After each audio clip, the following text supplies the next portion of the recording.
Welcome back to Theory Mess. Welcome, everyone. I'm Patty. I'm Lexi. And today we're going to be talking about demonic possessions. These are not so much cases of demonic possession, but just talking about it. Just information about what different religions think about it or say about it. We do have a few Bible verses to talk about that specifically are referring to demonic possessions or possessions in general. Do you believe in demonic possessions, Lexi? I believe that there is negativity. Mm-hmm. I believe that there is, I guess, evil.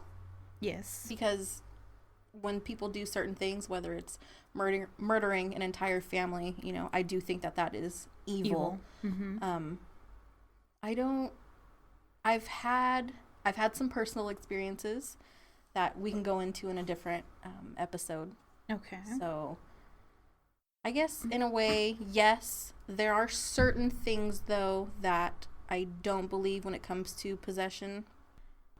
Patty, do you believe in demonic possession?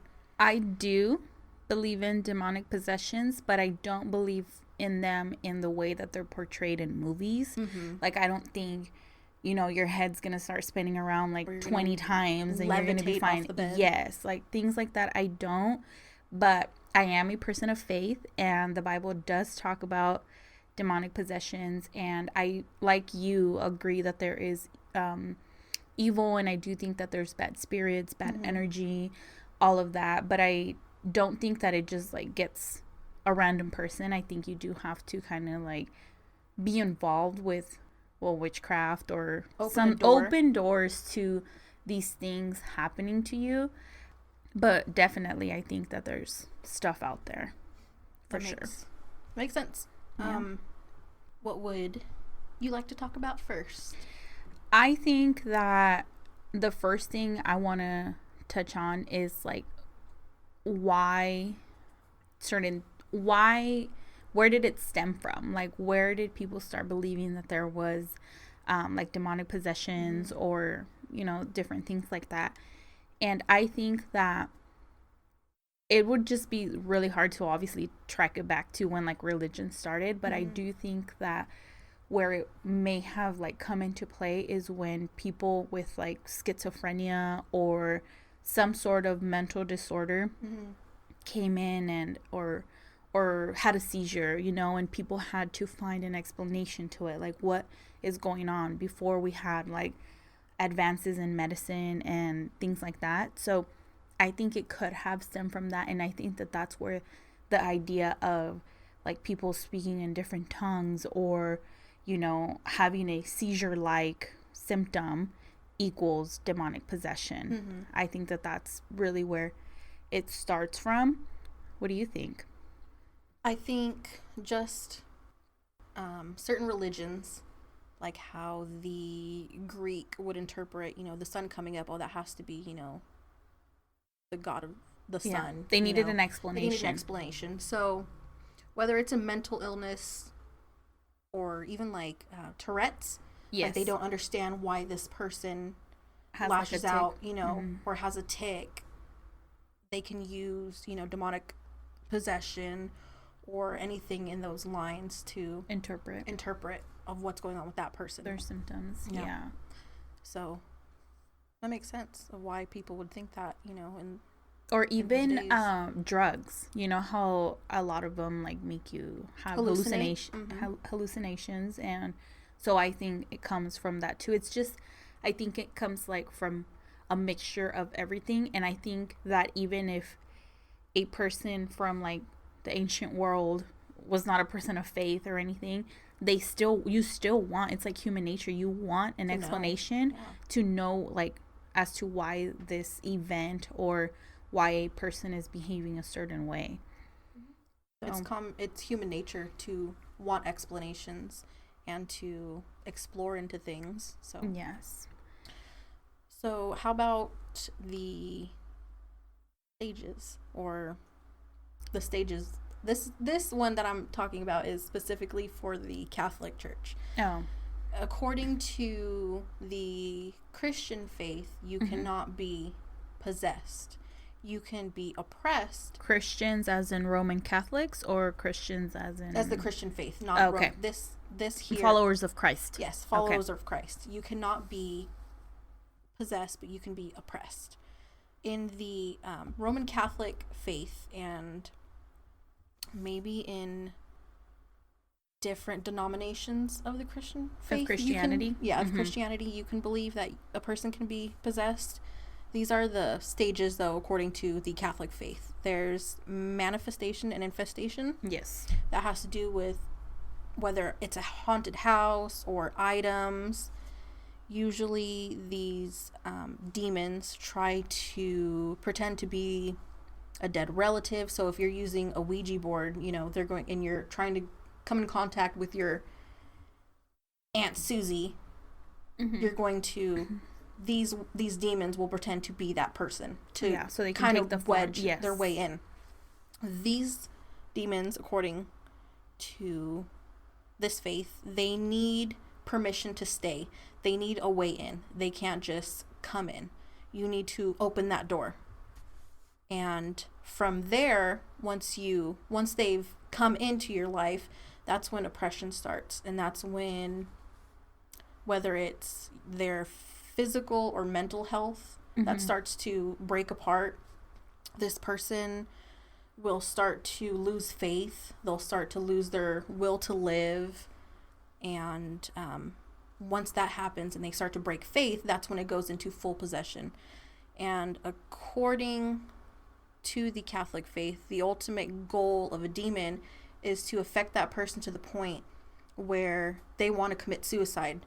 So that their soul, is forever internally damned. Yes, because ultimately the goal of the demon is to kill you. That's their purpose. But it's in a way of you doing it to yourself. Yes, they're not. Yes, because they're spirits, so they're not going to physically get a knife and, murder you. So in horror movies, whenever you see a knife shooting out to you, do you believe in that part? Do you think that something of a spirit can grab a knife and you can't see it and come at you? No. Okay. That's where I don't, that's where what I don't believe in. I do believe in their presence and things like that. And one of the reasons is because, like I mentioned, I am a person of faith. So I do believe that just like there is good, there is evil.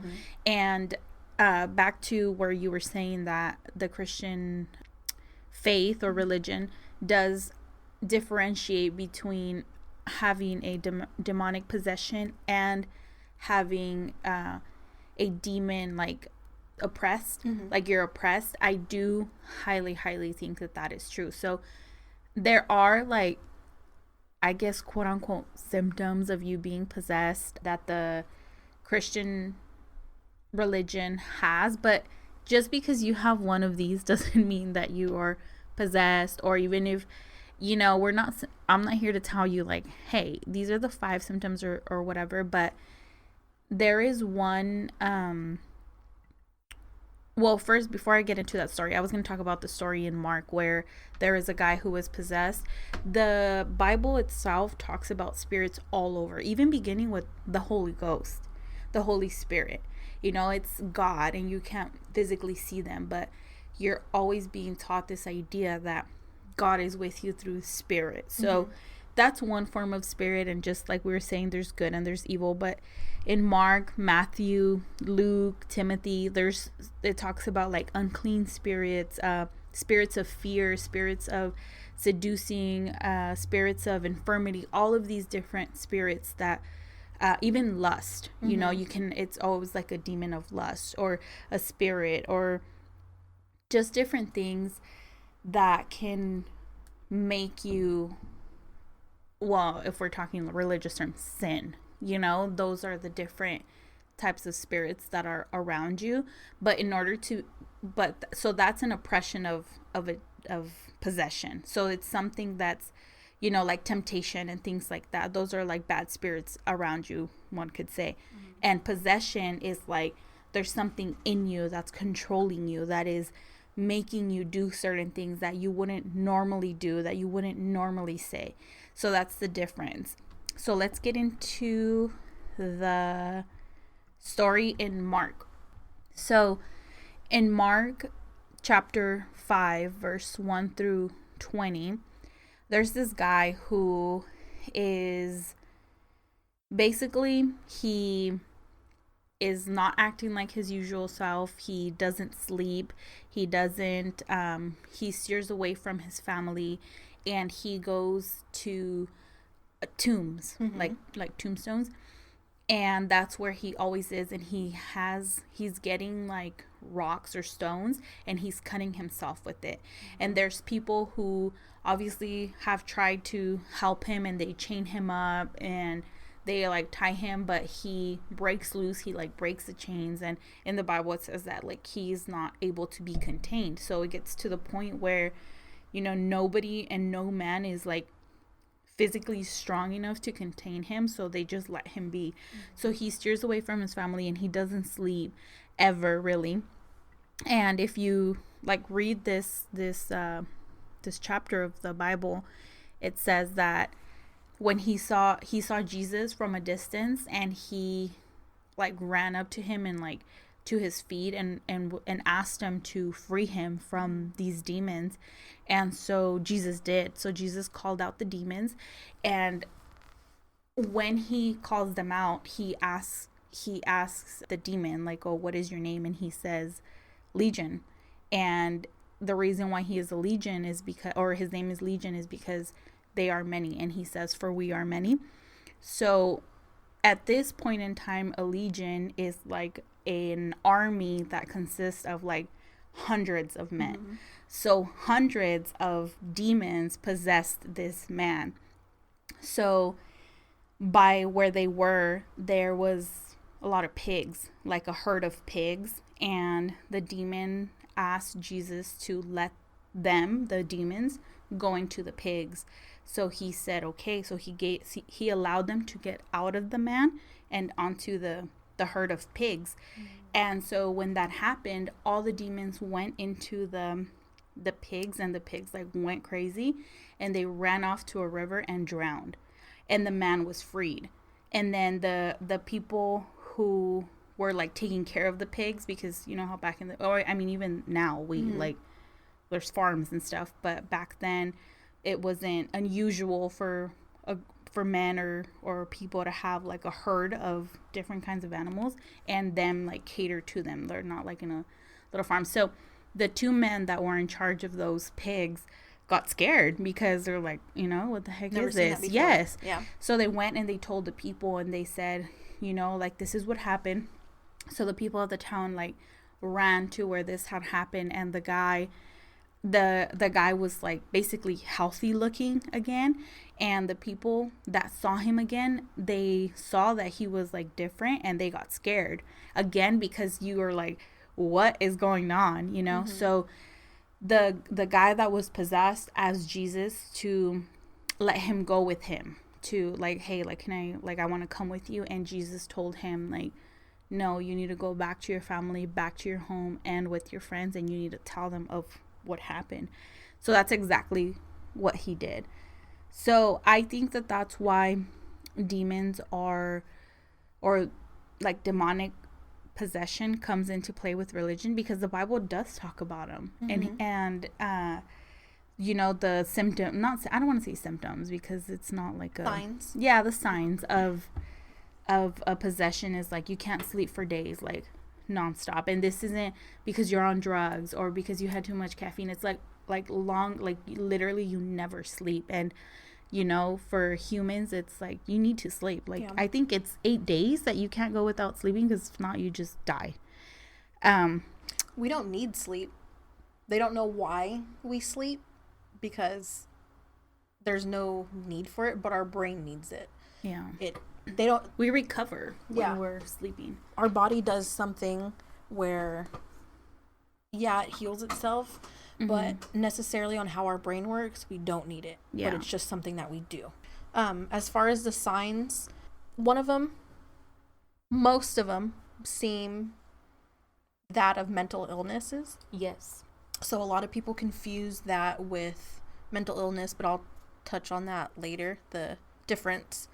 Usually it's odd behavior, like if he loved his family, like in that verse, you know, if he loved his family, all of a sudden he steered away from his family. That's something that he would never do. It's odd behavior. So that is also a sign. Yes, but again, we're not saying like if you have one of these, this means that you're like possessed. This is you right here. And another thing to know on that, the distancing from families, it's not like you stay home or you want to, because we see that a lot with people who suffer from depression. Mm-hmm. But this guy would distanced himself, and he would go hide in tombs. Mm-hmm. Like he would go to a cemetery, and he would just physically distance himself. Yes. So I just wanted to note that. Go ahead. So a change in behavior. Mm-hmm. Usually it's nightmares in the Catholic religion. Demons get stronger at night when people are sleeping. So usually during that activity at night, when they're getting stronger, people can't sleep. They have nightmares. They're getting terrors. Mm-hmm. They're sweating. They're up. They don't want to sleep. And then there's also, of course, a really big one is getting ill with prayer, or you walk into a church and you can't stand it. Things like that. You see a crucifix and and you freak out, or loss of appetite. You're scratching, biting skin, a cold feeling in the room. I mean, some of these sound like they're from movies, but it's pretty much a common thing. Unnaturally body posture, or a change in the person's face, like it says in that scripture. A change in the person's voice is another one. Mm-hmm. Throwing up a lot. There's people who all of a sudden have knowledge in things that they shouldn't, or speak different languages. Like all of a sudden, if that person's fluent in Latin, and a language that we don't even speak anymore, that's one. That's a really big one. So those are some common signs. The hurting oneself. So if you're like this guy in Matthew, he would get stones and cut himself.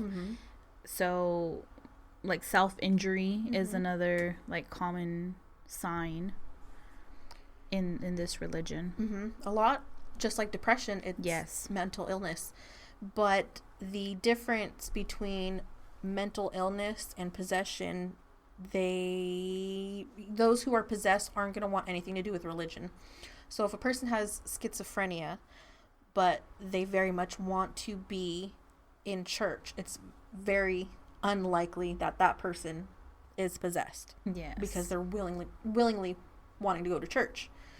Another is those with schizophrenia, usually when they're hearing the voices, you know, they speak in nonsense, or they will talk to that voice. Usually when it's a demon possession, demons are smart. So they're going to speak in a rational manner. They're not going to speak like to a kid, you know, that's in their head or something. Another one is that they will have knowledge, like I said, in something that person wouldn't have because these demons are smart. Yeah. They will not likely come out and say, I'm possessed. Demons want to be secretive. They don't want people knowing. They're not going to go out and be open with it because they don't want their plan to stop. Yes. Yeah. Another one is therapy.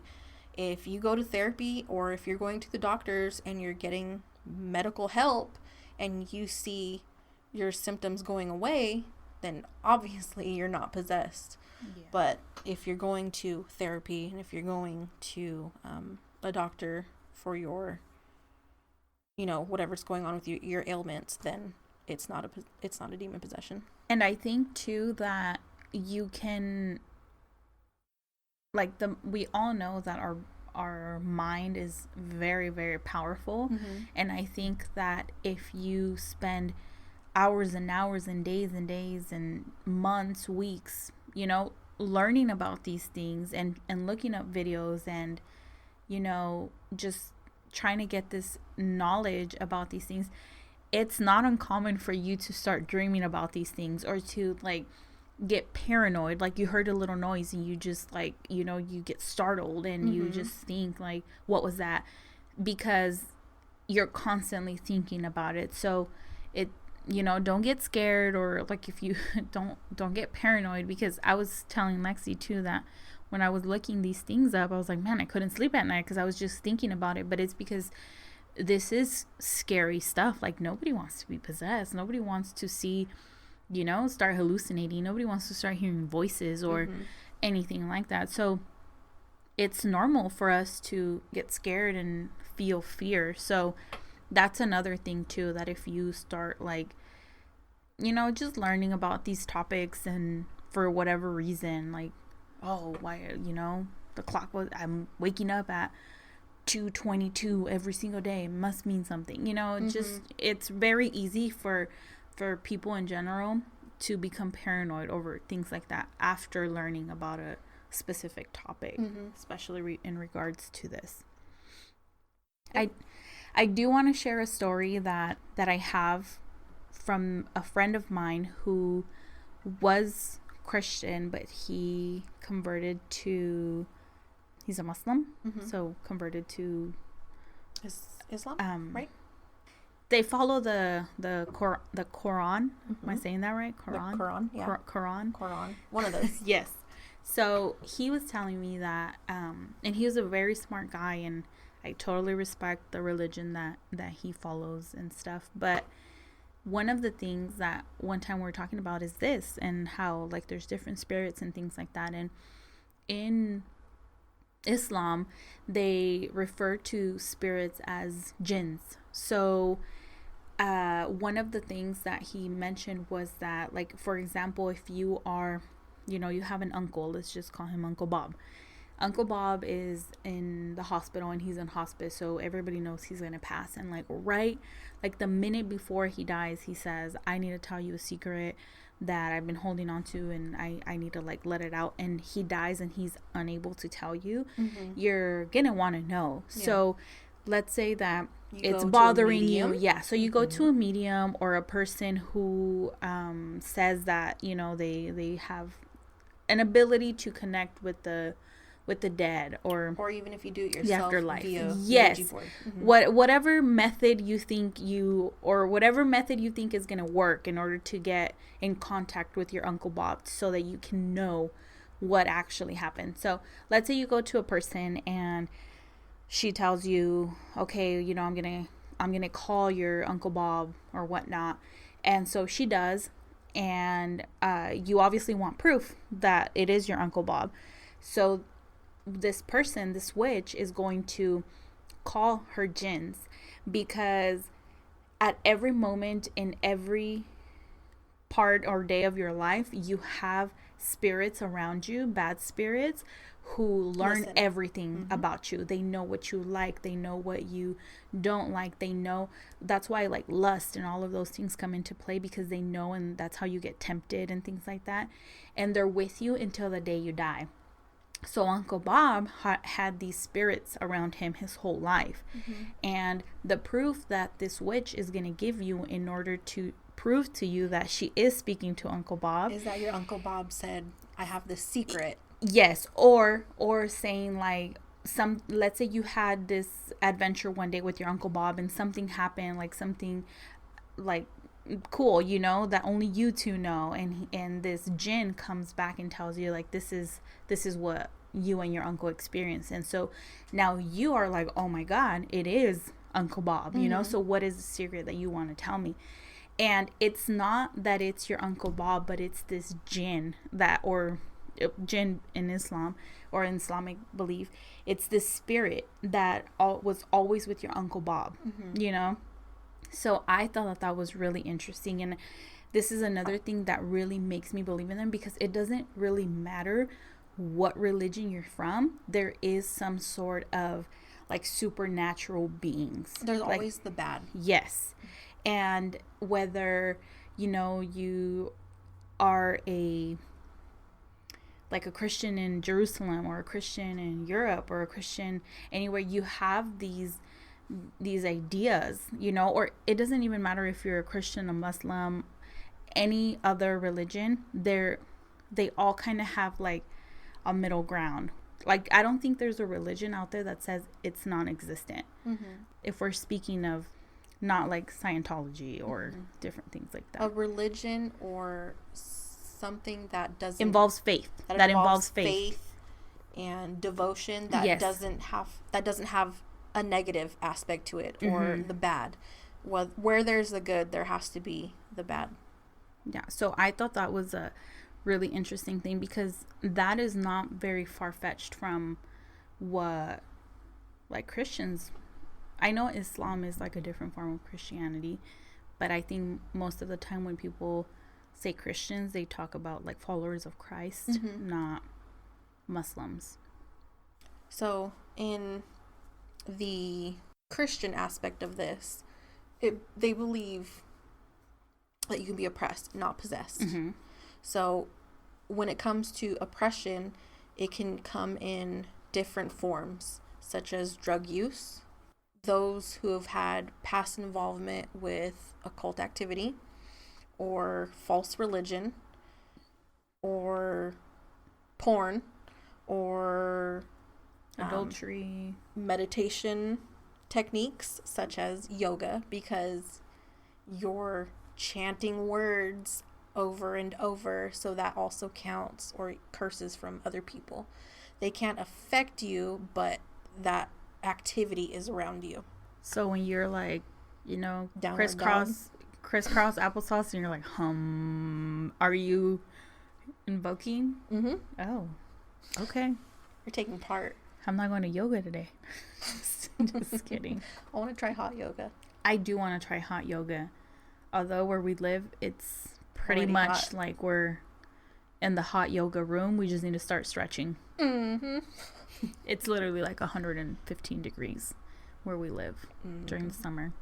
It is dry heat though, so at least it's not wet heat. It's not like there's not humidity. I have family that lives back east, and taking a shower there in the morning and then coming out into their wet heat, it's like I took a shower, I walked outside, and I'm still like moist. Yes, that's exactly how it is in Mexicali. Do not ever go to Mexicali in the summer. Trust me, it's 115 degrees with like 80% humidity. You are moist all day and all night unless you are under AC. Your skin is literally damp. Moist. Yes, the whole day. Yep. And it doesn't matter. And that's the thing about summer, or not summer, but heat, that you're so uncomfortable. Whereas if it's winter and you're cold, you know, you just get really cozy and you could be comfortable even though you're a little cold, but you get irritated when you're hot. You're like, get away from me, you know? That's right. And then within that heat, people are walking around in bikinis, and then these spirits are around you and invoking your negative energy. Yeah. And thinking like, you know, diving into that lust. Yes. So it's trying to bring us back to so eyes down all the time. Every time you go to the beach, eyes down, because eyes down. Don't be looking at that girl's wreck. You don't have to. What if she's got a really, really nice body though? Still shouldn't look. Just kidding. You shouldn't look. You shouldn't look. I can look. That's my decision. Yes. I'm just kidding. I have free will, okay? But you shouldn't. Moving on. There's too many demons around. Yes. They're invoking my thoughts. Gosh. Well, I mean, if I get really into it, in the faith is that nothing demonic can ever hear your thoughts.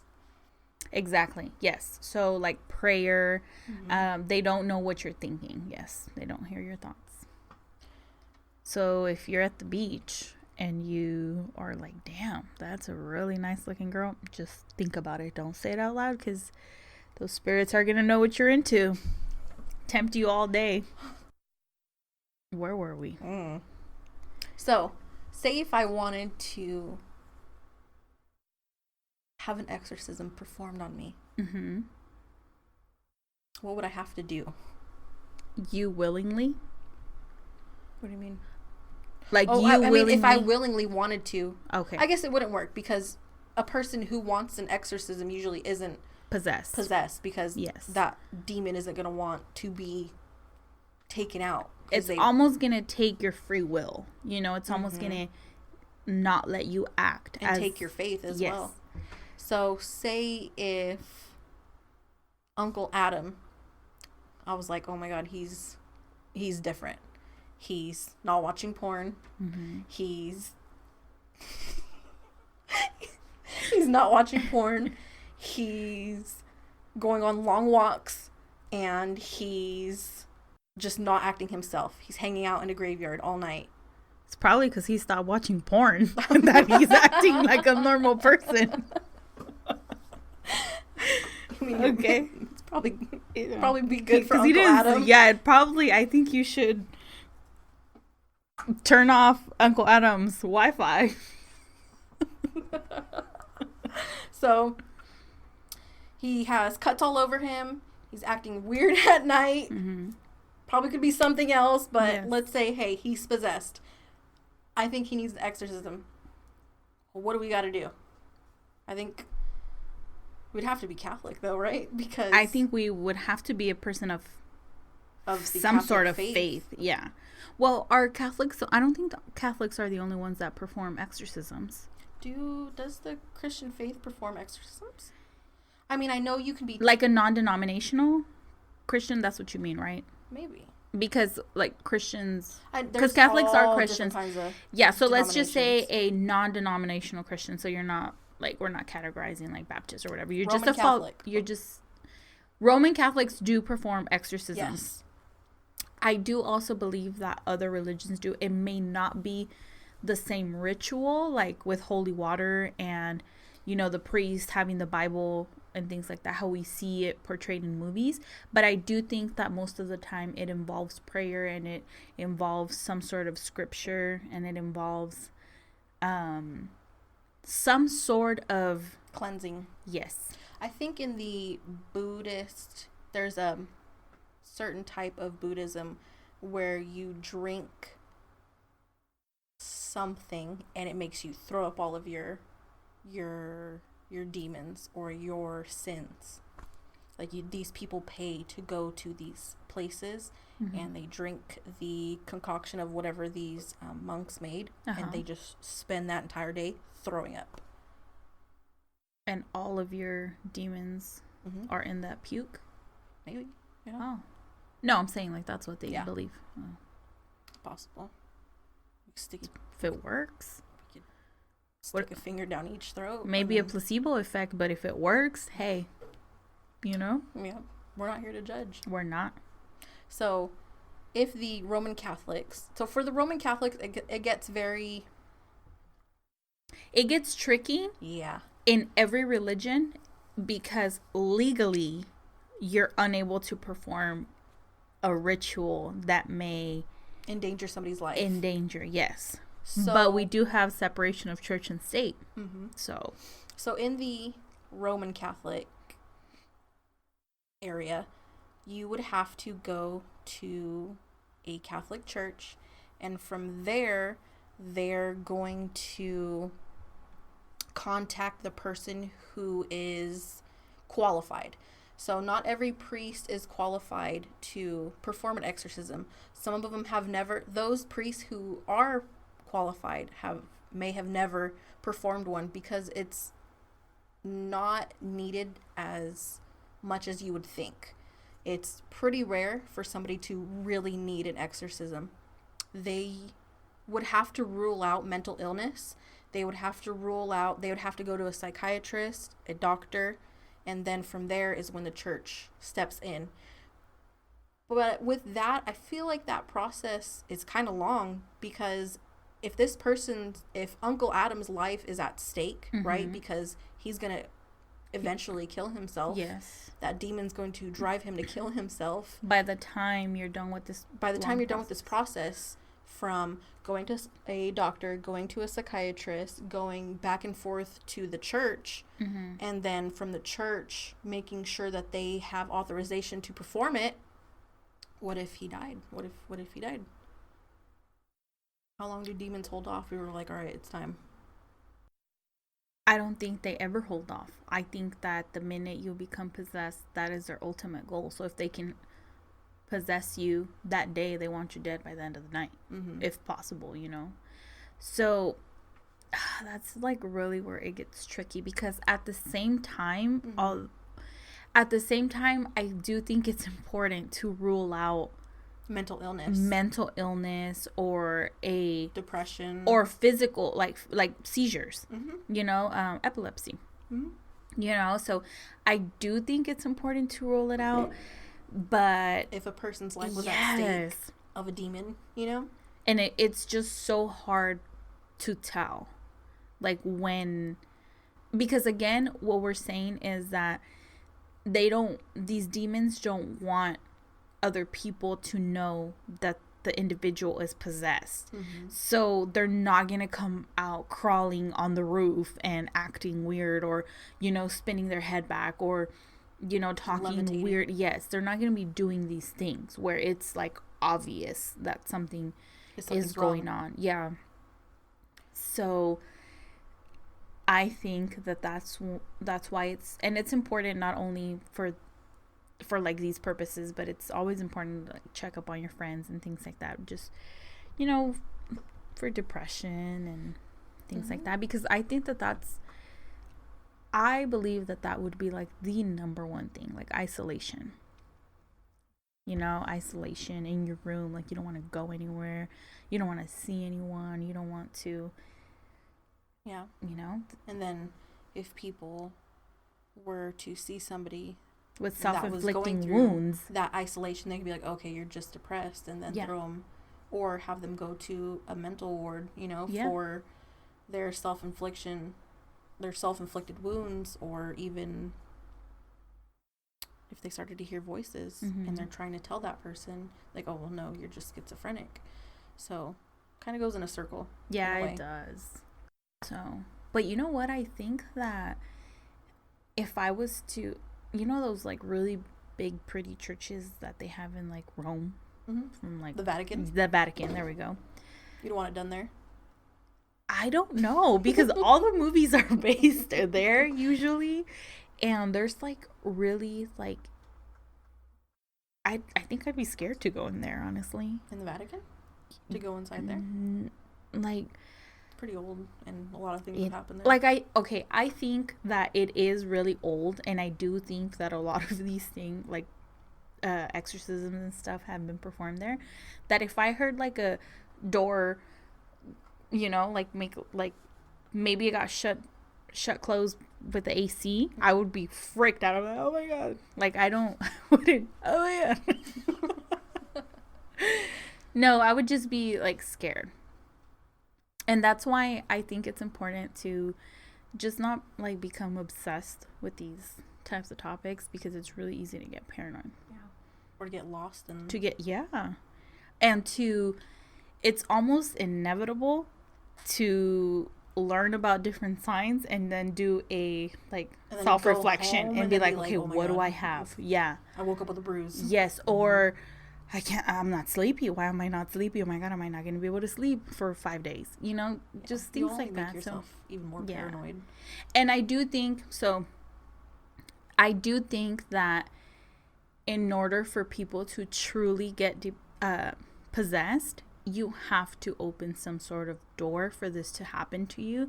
Like, I think that people who practice witchcraft, people who practice certain rituals, who are Satanists, who are, you know, they do open this door to the supernatural. And even if you are looking for, like, even if you're going to a person who you know that may perform witchcraft, because people believe in like black magic and white magic, and will go to either or, you know, to like get closure from a relative that has passed or whatever. I think that either way, you are opening a door in some way. Yes, for negativity and dark spirits to come into your life. So what would, I know from my own abuela. Watching scary movies, you're opening a door. Yes, that is 100% true. And in a way that you can see it is like, if you truly like watch a horror movie that you get scared from, you're gonna go home and be scared. Like, there is like, it almost always happens. Like, you go home and you're kind of like a little bit more alert almost of your surroundings. So I think that, and it's always the movies that have to do with demonic possession or like The Conjuring. It always has to do with those movies where people are scared the most. Yeah, because a door closing, they can relate with that. Like, that door better not close. You know what? I used to be a horror movie fanatic. You know what movie I thought was like really, really good? The one where, oh my god, I can't believe I forgot the name of this movie. There's this one that a lot of people say it's really good. Heritage? Oh no, I haven't seen it. I watched it. I haven't seen it, but they say it's really, really good. It's a really good scary movie. It's this movie that I'm talking about is where he like wakes up since he was a little boy, and like, I'm sorry, he's like asleep and his spirit gets up and like wanders. Insidious. There we go. That movie is like really good. And no, well, I was gonna say, spoiler alert. Like, towards like, there's three movies from 3 Insidious movies, and you later learn that the noises and things that they're hearing is actually like their spirit who got out and is like trying to get their attention. So objects are moving and things like that, and it is actually them who are trying to like be like, hey, I'm trapped. When you go like, home how you hear a sound, you can so relate with it, and then you're scared. Yeah, I think after I hit a certain point of age, I can just watch a scary movie and I'm okay. During it, I'm okay. Maybe I'll get like a jump scare, but other than that, I don't go home and I don't think about it. I don't dream about it. I don't care anymore, I guess. In a lot of ways, when it comes to fear, I have my own fears, but when it comes to a scary movie, I don't have that fear anymore. I remember being a kid, there was this one stupid movie with that stupid guy that I hate his voice from Jurassic Park, the first one. What's his name? Goldblum? Yeah. He's in that movie, and it's very old, and it's called The Fly. This guy turns into a fly. So it's 100% like an 80s movie, or I don't know when it was made, but seeing The Fly, I was terrified. Like, at night, I was like, I don't know why, because it is gory in its own way, but I was just, I hate this movie. I hate this movie. I hate this movie. I would sleep in my mom's bed, or I'd have her go sleep with me, but that was the only movie that I couldn't shake. I remember watching Nightmare on Elm Street, and I was fine. That one was scary for me because I watched it when I was pretty young. My mom and my stepdad at the time had a little Freddy Krueger doll, and I would just take it everywhere, or it would lay on the bed. You know what I mean? I didn't have fear there. I didn't have. Did you have friends growing up? Just kidding. Probably all scared of you. I didn't have fear when it came to certain movies, but I don't know if it was just as I got older, you know, I just realized, like, okay, it's just a movie. People like pay all this money for production to make it look scary, and it just doesn't bother me anymore. There's things like thoughts. I think what scares me the most is when kids are involved. That hurts my heart, but it doesn't. And I fear during that movie, I'm like, oh my God, they better not hurt the kid, or they better not, you know. But other than that, it's no, I don't think I have that. I'm not scared of that anymore. I can freak myself out, though, by real events at home, you know, reading things. I can freak myself out, but I think that's kind of where I'm at now, too. And I don't so much get scared, like, with scary movies. I think it's the same thing. Like, I'll, like, search up, like, a certain topic or something, and then it's like, okay, that's really freaking creepy. So I don't know. We, like Lexi mentioned, we will be talking about like our own fears, our own, and like our paranormal experiences, that makes it like impossible for me not to believe in like other like evil beings or anything. And so I don't know, I think you should say right now that you talked about the fly, I think you should tell our listeners the Natalie story with the fly. We want to hear it. So I have a daughter, and she was sick. She had a How old was she at the time? 4. Okay. 4. I think just 4. So when you have a kid, you know, she was sick, felt bad. I was like, okay, you know, come sleep with me. So I'm in bed, and she's asleep with me. She felt warm. You know, I didn't think much of it. She was just a little bit warm. I was like, okay, you know, if I feel her get hot, then I'll wake up. Because when your kid's sick, you wake up through the night. It's just, it's just like an instinct. So you didn't sleep for how many days? I'm just kidding. I was fine after, you know, after, well, let me tell you anyways. Okay. So I woke up to her crying.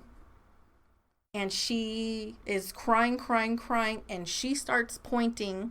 It's dark. It's pitch black. She starts pointing, because I like pitch black to sleep in. I don't like to see light.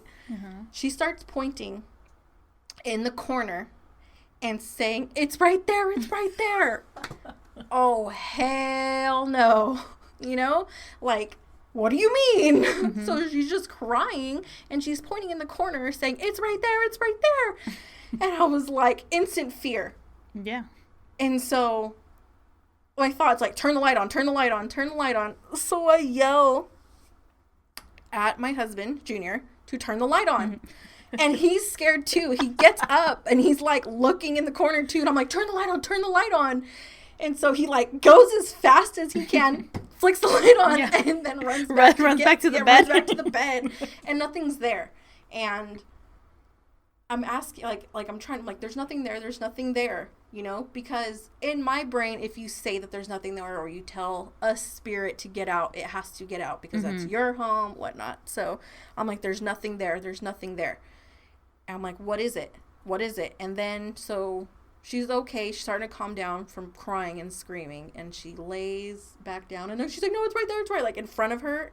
But the light's on, so I'm not scared. Yeah. And I'm like, what is it? You know, what do you see? She's like, it's a fly. And I was so confused, and I was just calming her down. So I was like holding her and rubbing her back, and I feel her, and she's hot. Yeah. And when I took her temperature, she was at like 103. And so I was like, oh, she's hallucinating because she's hot. So I took her to the hospital, and then she had a really bad bladder infection. So I would have freaked out. See, like that's the thing. I would just freeze. I'd be like, oh my gosh. Like, I would probably be really scared to turn the light on. I'd just go under my blanket and I'm like, oh my god. Maybe if I was by myself, you know, if I was by myself, I think I would have freaked out. But because my daughter was with me, it was either fight or flight. That's true, because it's your mama instinct that's going to be like, you know, my mama. If he didn't get up, then I would have got up. Yeah. But he's just closer. So, I thought that was a funny story. Well, now it's funny, but when she was telling me this story, by the way, for the first time, I was home alone, and it was maybe like 10 o'clock at night, and she was telling me this story, and I was so scared. I got up and turned all the lights on because my husband was not home, and I was like, oh man, I am not gonna be here by myself.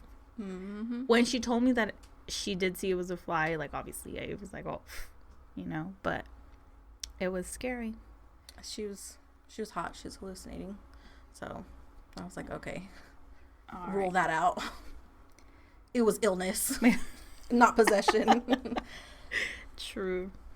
But all right, that was this little episode. Yeah, let us know your thoughts on demonic possession, experiences that you've had, things that you know, questions that you may have that we didn't touch on, let us know. I'm also really sorry if you hear some background noises. There's some construction going on outside the studio. So if you hear a little it's that. Yeah. Our entire city's under construction. Traffic jams everywhere. It's annoying. It is so annoying. So much. But all right, so we'll see you next time. What are we talking about next time? I think we are doing... Let's do aliens. Extraterrestrial, my favorite. So stay tuned for an extraterrestrial episode. We'll hopefully see you then. Later.